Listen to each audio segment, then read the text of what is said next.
Well, you see what I did, compared to what he did. So that's what happened. As soon as the stoppage happened, that's what happened with Errol. Hey, listen. My thing is, who number one in the welterweight division now? Okay. I love it. Who you talking to? All right, now the future. The future, Terrance, because the most important thing is you make the decisions on what happens next in your career. What do you want next? Who do you want next? Well, y'all already know who I want. I've been calling them out all day. You know what I mean? Maybe I'll go up to 154. Maybe if Spence get his tail out his butt, he'll fight me. You know what I mean? Whatever. You know what I mean? I will whatever.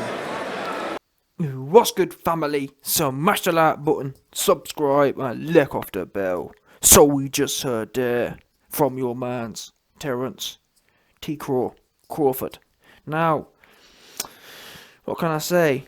These two cats, both of these two cats, Spence and Crawford, they speak in riddles.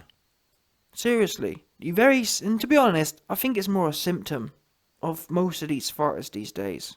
I mean, let's be honest here. How rarely do we hear someone say, "Listen, I want you bad"? I mean, you got Tyson Fury. He don't want to call out Dillian White as such. You got Tank Davis. He ain't calling no one out. He's super duper scary. You got Devin Haney and Teofimo playing games, Ring of Roses. I mean, for me, yeah, the Devin Haney and Teofimo Lopez situation is similar to this situation here. Just a bunch of Ring of Roses rubbish. Yeah? However, I will admit, since this fight, this is really one of the clearest things I've ever heard from either man.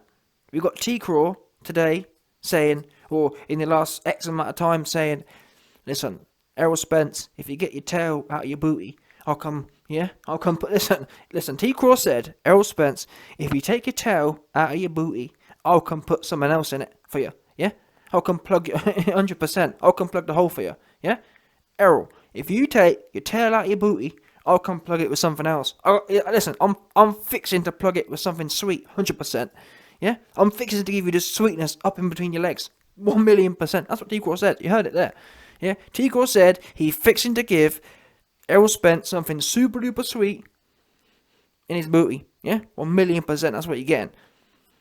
However, later on in the same interview, he starts saying, well, you know what I'm saying? Beat him around the bush again. The interviewer had to kind of nail Terrance down. Terrance, what do you want next? Oh man, well, if Errol Spence get his tail between his legs. Then they said, oh, Terrance, what do you want next? Oh, the point is, never. Because, yeah, talking about tails and between legs. Why can't you come out and say, listen, I want you bad. Super bad. Yeah? Dreaming of you bad. Yeah? Why can't you do that? What's wrong with all these guys? They're weird, aren't they? They're funny style. But I think the problem is, I don't know what happened. You know what? In fact, let me start blaming Floyd. I'm going to blame Floyd for this. Floyd, yeah, was really one of the first men who was able to make big money fighting not top dudes. Yeah? Don't forget this, people. He fought Robert Guerrero, Andre Berto. Floyd was the first man, really, who was able to make multi-million-dollar checks fighting scrubs. Because look at the old days. The old days, yeah, Lennox and Tyson had to fight to get a big payday. That's a fact. There weren't massive paydays for random scrub fights. He'd have to be fighting a top 5 dude every time. Floyd Mayweather, who is the biggest influence for all of these new funny style cats, was the first one. Him and Al Heyman were the first people really to start handing out big paydays for average bum fights. And that's what these cats have got addicted to. Easy, think about it, look at the whole scene. They love fighting bums, don't they? They love fighting easy. Look at Tank Davis. He loves fighting bums. His favourite thing to do is fight a bum. He loves it. Ooh, yes, I got to fight another bum. And it's the same, I'm afraid to say, it's the same for all of these cats. Yeah? The reason they've lost their authority in fighting the best is because they haven't got the experience of it. Think about the old days, Holyfield and Lennox, how they went through the best. These days, though, these guys don't have that experience. I mean, look at Alvarez. Alvarez is really the only one, but He's a great example because he shows you the opposite of what's going on. He shows you the opposite of what's common today. In 2021, the common thing to do is to fight a bum. And when you're experienced at fighting bums, you don't want to step out of your comfort zone. It's too much, it's risky. Meanwhile, Alvarez, who's used to fighting the best, he's got experience fighting the best, so it don't bother him. He was fighting Floyd since... Listen, Alvarez has been fighting Floyd, 100%. He's been fighting Floyd. Since way back when, he'd been fighting Floyd. So it's not a thing for him. These other cats, though, I mean, look at Billy Ho Saunders. Look at Caleb Plantpot. All them guys, what have they been doing for the last 10 years of their career? Exactly. Don't no one know. They fight bums. Now, I mean, Terrance Crawford again. And the thing is, Bob Arum even exposed it. Bob Arum said... Bob Arum boomed him. And I've got another video coming soon on that. Bob Arum said... An interviewer said to Bob Arum, what does Terrance Crawford want next? And the interviewer said, Bob Arum, does Terrance Crawford, how badly does Terrance Crawford want Errol Spence next? And Bob Arum replied, Terrance Crawford doesn't care about Errol Spence, he cares about Green. And if the Josh Taylor fight's bigger, he'll go with that. That's what Bob Arum said. Oops. And guess what? That's what these fighters have been saying. They've been telling their people, you know what? Think about it, yeah? How boxing is going now, since Floyd's era, how boxing goes now is... PBC came along and started overpaying. They started the culture of overpaying for crap fights. Before, yeah, if you wanted to make multi-million, $1, $2, $3, $4, $5 million, you best be fighting the best people, and rightfully so. PBC came along and started offering $1.5, $2 million to fight top 20 people. So when you think about it, when you've come from these fighters who are broke people, when you've come from not earning a lot of money to suddenly getting $1, $2 million for fighting people you know you can win with no risk, then when a big fight's presented, yeah, that might pay you 10 or even 20 million, you're thinking to yourself, well, 2 million is pretty much as just life-changing as 20 million. But the difference is, I can keep collecting $2 million, fighting Amir Khan, fighting... I mean, I've heard that Sean Porter Terrance Crawford got paid like 5-6 million for that Amir Khan fight. Think about it. If he's going to get paid 5-6 million to fight Amir Khan, why would he fight Errol Spence for 20 million? He'd much rather fight 3 Amir Khans. Because there's no risk of losing to Amir Khan.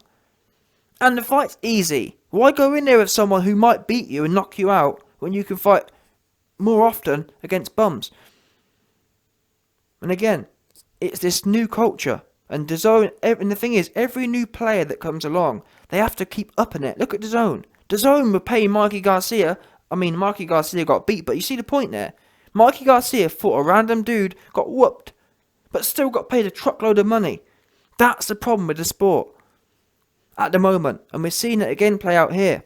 Bob Arum exposed Terrance Crawford. Terrance Crawford talk about people's tail. Listen, you don't want no tail. And neither does Errol Spence. They just stay talking. They just stay orbiting around each other.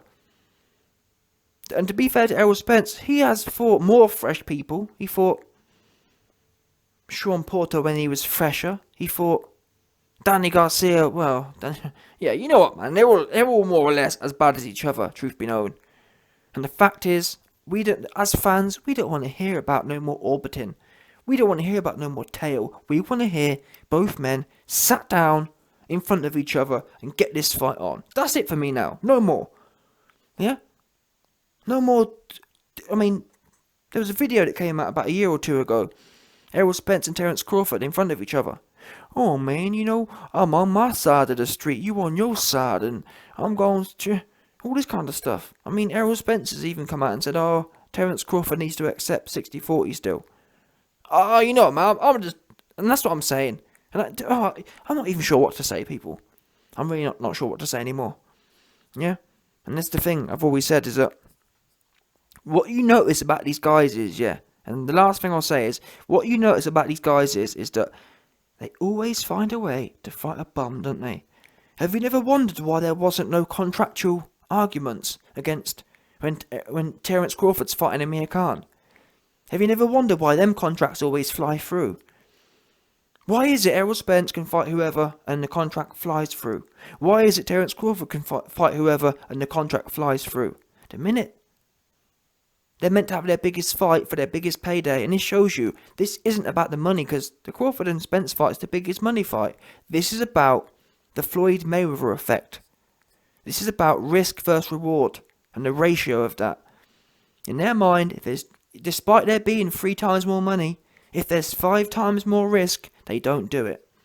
They'd rather take the lower risk and lower reward that's proportionately better for them than they would to out and out take the biggest fight for the biggest pay. Yeah? But as fans, we're sick of it. And to be honest, we wouldn't even mind so much if these funny style dudes, if these zesty dudes came out and said, listen, the truth is, people, we're scary. Yeah? I'm scary of getting stuck in, so I'm going to keep fighting bumps. At least we'd know what we were working with then. Yeah, at least we would know what we are working with. Instead, they all come out Gervonta Tank Davis style. Oh man, I'm better than Canelo. Yeah, me and Canelo are the same. We both fight the best. Oh, I kid you not. Gervonta Tank Davis came out today and said we both fight the best, and we both keep taking out the champions in our divisions. These men are mad, aren't they? Tank Davis is the worst, and this is the thing. People are going to blame me and be mad that I've exposed Floyd Mayweather, but look at the people closest to Floyd Mayweather, i.e. Tank. This shows you the problem comes from Mayweather, because the person who's Mayweather's protege is the worst example of this. Tank Davis, or Tuck Davis, yeah? Buggy Davis is he's the headline dude for what I'm talking about. He fights the biggest bumps, yeah? But gets paid well. There isn't a man, because even for at least Crawford and Spence fight decent names, even if they're old and washed. Tank don't even do that. Tank don't even fight the names. He finds the weirdest, funny stylist fights to pick. So there's the proof that this problem comes from Floyd. But the difference is, these men, Errol Spence, Terrance Crawford, aren't you supposed to be your own men? Now, I will say, from what I'm hearing behind the scenes, this fight is more likely than ever to happen because of Terrance Crawford's situation. But we'll have to find out, because what we know is, I'm going to say it now, if this fight isn't signed or done within the next 12 months, it's not happening, people. Terrance Crawford's 35-year-old. I mean, the fight, I'm not even sure we're going to get the fight in their primes now because of that.